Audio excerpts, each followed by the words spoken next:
You will know if someone is successful when that person wants other people to be successful.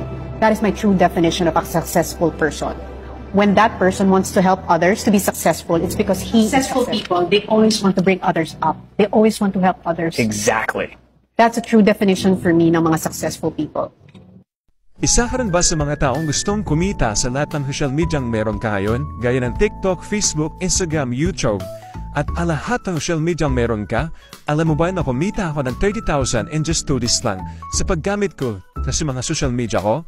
Dahil ang digital hybrid system namin kaya kang tulungan para mabot mo yung pangarap mo at kaya kang tulungan para kumita nito. Kung OFW ka, work student, empleyado na gusto makaipon, ang video na to para sa kumin ka ng how tutulungan kita.